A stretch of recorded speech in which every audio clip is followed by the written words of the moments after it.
Hello, this is Dr. Grande. Today I'll be analyzing the case of Ronald Bettig. First I'll look at the background of this case, move to the timeline of the crime, then offer my analysis. Ronald Valentine Bettig was born in March 1960 and grew up in the state of Michigan. His mother earned 2 doctorates and instilled the value of education in her son. Ronald earned a bachelor's degree from a college in California and later a PhD from a college in Illinois. He was hired as a professor by Penn State, which is in State College, Pennsylvania. He lived just 3 miles outside in the town of Lamont. Eventually, Ronald became an associate professor of media studies. He taught courses on the political economy of communications. Ronald was described as eccentric, nonconformist, deep, skeptical, and a conspiracy theorist. He despised the government, corporate media, capitalism, physicians, medical testing, and technology. He did not own a cell phone, believing it was a weapon of mass destruction. It seems like Ronald hated a lot of things, but he was a big fan of at least one thing: marijuana. Some of Ronald's students thought he was incredible and loved him. Others found him to be disturbing and called him a communist and a nutty professor. As far as his personal life, Ronald married and had a son and a daughter. This marriage ended in divorce. He married for a second time to a coworker named Jeannie Hall. They divorced in the late 1990s, but continued to maintain a close relationship. In 2011, Jeannie died unexpectedly from cardiac arrest at the age of 53. This loss was extremely difficult for Ronald. He became depressed, lost weight, isolated himself, and started to develop memory problems. The memory issues may have been unrelated to Jeannie's death. It appears as though Ronald had dementia. In the spring of 2015, he went on sabbatical. When he returned to teach in the fall, he was unable to do so and was placed on leave. Ronald spent a lot of time using marijuana. One time he allegedly purchased drugs outside a store called Choice Cigarette Discount Outlet in State College. After the drug deal, he went inside the store. An employee named George Ishler joked with Ronald about being more discreet when buying drugs. George had witnessed the transaction. The pair became friends as they both had an intense interest in marijuana. During the course of their conversations, George told Ronald about his niece, Danielle Geyer. He said that Danielle was having a lot of financial difficulties and was homeless. She had been married and had a son. Danielle lost custody of her son when she divorced. She found another lover and had a second son, but that relationship failed as well. Danielle was caring for her second son and wanted desperately to gain custody of her first son. Ronald had always been a champion for the underdog. For example, he would routinely help strangers who had lost employment. In early 2016, he allowed Danielle, her son, and her then-boyfriend to move into his home. Not long after this, Ronald kicked the boyfriend out. He caught the boyfriend using drugs. George was fired from the cigarette store after allegedly stealing a wallet that a customer left behind. He would hang around Danielle and Ronald quite a bit. The police would later refer to George and Danielle as known drug users. Ronald paid a lot of Danielle's expenses. Despite the 23-year age difference, the pair became romantically involved. Now moving to the timeline of the crime. On Monday, August 15, 2016, 56-year-old Ronald Bettig was reported missing by George Ishler. Here is what the police found during the course of their investigation. George and his niece Danielle said that on Wednesday, August 10, they made a 5-hour trip with Ronald to Rehoboth Beach, Delaware. The couple returned to Lamont on Friday, August 12. Ronald and Danielle stayed in Ronald's residence, and George went home. When Danielle woke up the next morning, Ronald was gone. George and his niece thought that maybe Ronald had moved to California. They also mentioned how he was depressed at the loss of Jeannie in 2011. On Wednesday, August 17, 2016, 2 days after Ronald was reported missing, the police found his Ford Focus sedan near an abandoned limestone quarry called the Blackhawk Quarry. This is located near the intersection of Lower Brush Valley Road and Remy Road in Potter Township, about 6 miles east of where Ronald lived. The police found water bottles, a flashlight, and a small rake at the top of an 80-foot cliff. After noticing vultures circling nearby, they found Ronald's body at the bottom of the cliff. The police determined that Ronald had probably traveled off the cliff on Friday, August 12th, 3 days before he was reported missing. Based on the height of the cliff, Ronald slammed into the ground while traveling at about 48 miles per hour. He sustained several fractures, including to his right arm, both hips, both femurs, and his jaw. However, his brain, heart, and lungs were still functioning after the fall. Ronald was not immediately killed. He may have survived for up to 2 days, ultimately dying from dehydration and blunt force trauma. It wasn't immediately clear if Ronald jumped off the cliff or if somebody pushed him. A witness spotted a woman with blonde hair and a man riding in Ronald's car on August 12th. Not long after Ronald's body was found, George Ishler contacted the police. He told them that he believed his niece Danielle may have been involved in Ronald's death.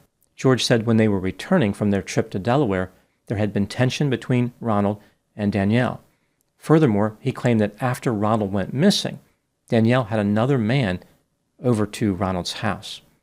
The police spoke to Danielle about the accusations made by George. She denied any involvement and implicated her uncle. Here is the story that Danielle supplied to investigators.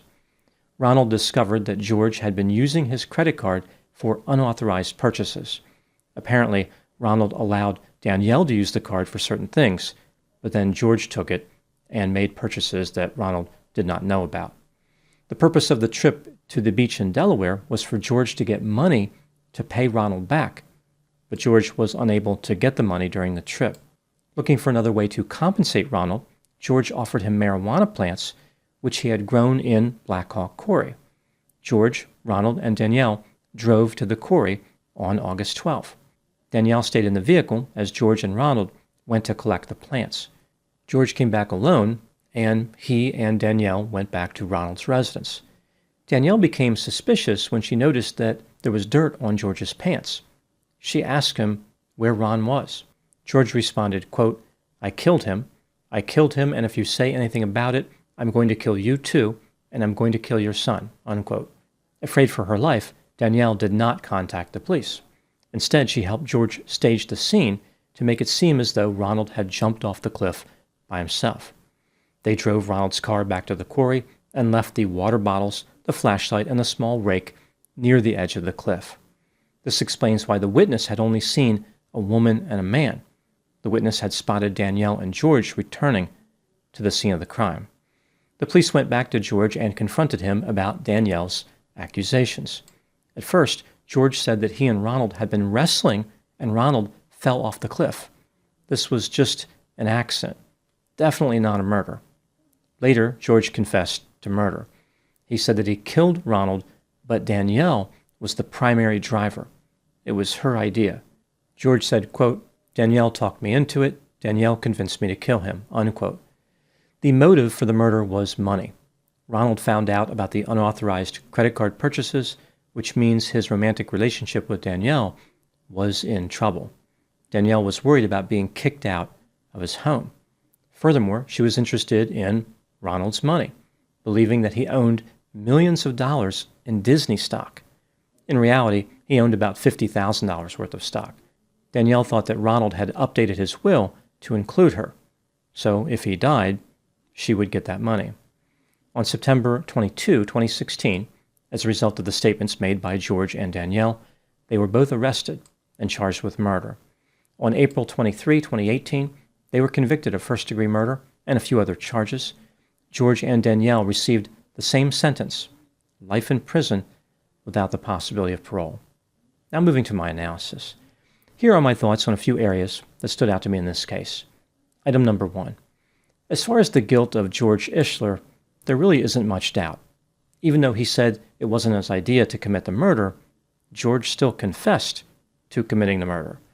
He said that he and Danielle originally planned to drown Ronald during the trip to Rehoboth Beach, Delaware. George tried to pull him under the water, but Ronald was too buoyant. When they returned from their trip, they drove to the quarry, where George pushed Ronald over the edge of the cliff. George said that he heard a crunch when Ronald smashed into the ground. At the trial, George changed his story and said that Ronald jumped off the cliff sideways. So they were having some type of discussion. Ronald became argumentative and spontaneously jumped off the cliff. George explained his murder confession by saying he was just being sarcastic. This highlights yet one more pitfall of failing to master sarcasm: spending life in prison. Item number 2, Danielle made a better case for being not guilty than George, but her argument ultimately fell short as well. She claimed that she was unaware of George's plan to commit murder, and she only went along with the cover-up out of fear. The problem for Danielle is that the text messages between her and George suggested they started plotting Ronald's death on August 10, 2016. This is the day they traveled to Delaware. In one message Danielle sent to George, she wrote, quote, "So ready, I am blanked off," unquote. The blank rhymes with the word missed. George and Danielle wrote a will for Ronald to sign, which he did. If the will had been upheld, they both would have benefited financially. Danielle was desperate to get custody of her oldest son and thought the money would help her do this. Danielle's story about going along with the cover-up because she was threatened didn't really make a lot of sense. She was guilty beyond a reasonable doubt. Item number 3, what do I think happened in this case? This is just a theory, my opinion. Ronald Bettig fit the profile of a type of professor I have encountered several times during my career. He had beliefs that fit somewhere between left-wing and libertarian. He fought for the collective good, social justice, individual liberty, and limited government. Ronald also had a lot of skepticism about authority. He became a polarizing figure among his students for some of his more controversial views, like his affinity for communism, but was largely thought of as harmless. Ronald's unconventional personality left him in a tough position as far as maintaining personal relationships. He was estranged from his 2 adult children, and after his ex-wife died, he experienced intense loneliness. Ronald genuinely wanted to help Danielle, but he also wanted companionship. He probably did not invite her into his home with the intent of starting a romance. It's not clear what type of romance formed in this case. There were a few different stories. For example, George made a crude reference to the police, suggesting that Ronald had been seduced by the power of female genitalia. Ronald was desperate for sex. He would do anything for it. Danielle implied the romance had more of a transactional nature, like she was having sex with Ronald so he would pay her bills. Other people who knew Ronald didn't even realize he was in a romantic relationship. They were skeptical about this claim. They believed he was simply helping Danielle and no sex was involved. Regardless of the nature of the romance, when Donald started developing dementia, he became easier to manipulate. George and Danielle were able to take advantage of him, but they overestimated Ronald's gullibility. They thought he was more impaired than he really was. Ronald realized that George was making unauthorized purchases with his credit card. George and Danielle expanded their money extraction plan to include murder. Ronald Bettig spent his life questioning authority and hoping that his students would learn critical thinking skills. Ultimately, he failed to see a danger that was much closer to home. How is this possible?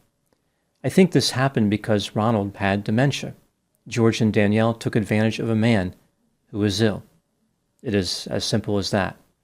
I don't view Ronald's unusual beliefs as being connected to his death, although one could argue those beliefs facilitated him inviting Danielle to live in his home. It's worth noting that even people without extreme beliefs make that same decision all the time. Most drug users never plot to push people off cliffs. Ronald just happened to encounter 2 extremely dangerous drug users. Now moving to my final thoughts. This case involves an unusual personality type that appears to be overrepresented in academia. As I mentioned, I have seen a lot of professors like Donald during my career. Why does this happen? What is it about working in a university that attracts people like this? I think that people like Ronald are attracted to universities for a few reasons. The promise of intellectual freedom. Universities often welcome diverse viewpoints and encourage debating.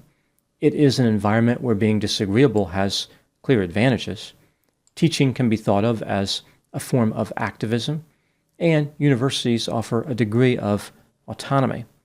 In my experience, these types of professors can be a lot of fun in the short run, but they tend to end up a little bit isolated and are often not taken seriously. These blow up the system type guys are curiosities, but few people really want to blow up the system. They're pretty happy with the system. I think many students think of professors like this as a novelty rather than a role model. Those are my thoughts on the case of Ronald Bettig. Thank you so much for watching. I'll talk to you soon.